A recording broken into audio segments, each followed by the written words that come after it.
Baik saudara, untuk perkembangan dari Selangor langsung bersama rakan penyampai Tengku Amril Norman, Tengku Muhammad Arifin. Silakan, Q.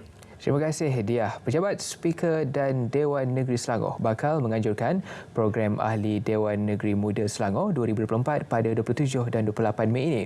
Program tersebut memberi peluang kepada belia menimba pengalaman sebagai wakil rakyat dan menyertai sesi perbahasan pada sidang Dewan Negeri. Speaker Dewan Selangor Laweng San berkata program juga mendidik serta memahami proses penggubalan undang-undang peringkat negeri.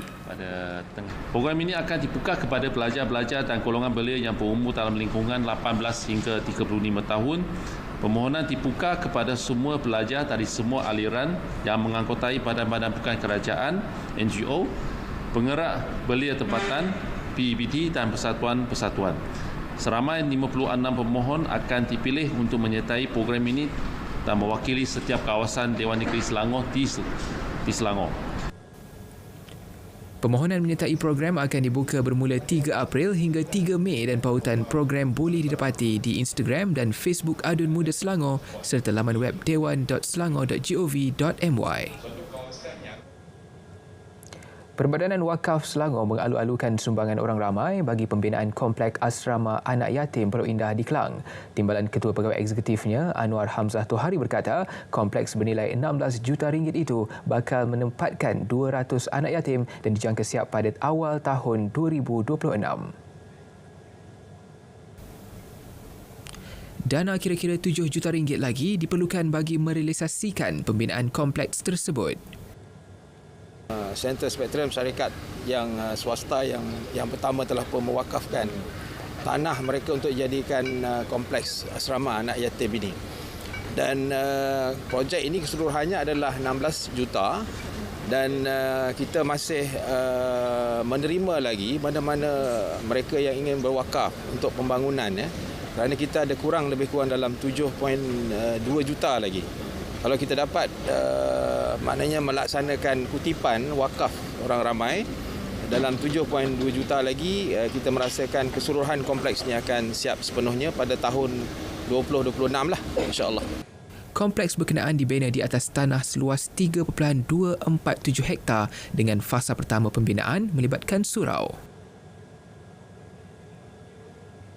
Orang ramai yang ingin pulang ke kampung sempena dengan cuti Aidilfitri disarankan mengemas kini maklumat menerusi aplikasi Volunteer Smartphone Patrol VSP ia bagi memudahkan pihak polis membuat pemantauan di kawasan kediaman mereka. Ketua Polis Selangor Datuk Husin Omar Han berkata pihaknya terus memastikan kepentingan harta benda awam dan rumah persendirian yang ditinggalkan sempena cuti perayaan dalam keadaan selamat. Dan pihak polis sendiri menganjurkan satu program dipanggil VSP ataupun Voluntary Smartphone Patrol ni, di mana warga yang nak meninggalkan rumah ni mereka boleh meninggalkan maklumat ataupun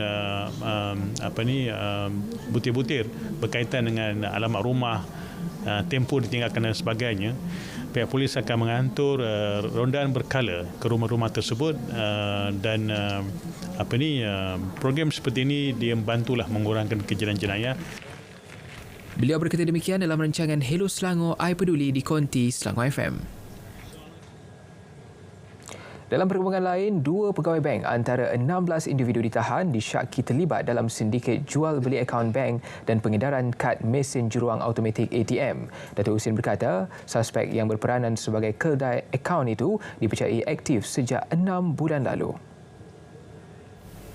Hasil siasatan mendapati pegawai bank berkenaan telah mendaftar 40 akaun dengan 5 daripadanya dipercayai terlibat dalam 15 kes penipuan dalam talian dengan anggaran kerugian 2.3 juta ringgit. Mereka mencari pelangganlah, rekrut individu-individu untuk buka akaun. Dan individu ni akan mendapat bayaran antara 500 hingga 1,500 ringgit. Kemudian akaun bank ini bersama dengan kad ATM akan disewakan oleh sindiket ini kepada sindiket penipuan online bagi antara dalam bayaran sehingga RM8,000. Sindiket ini juga membawa pemilik individu-individu ini kepada untuk daftar syarikat ke SSM lah. Okey. Jadi kalau dia buka akaun dan daftar company ke SSM, dia punya bayaran lagi tinggi.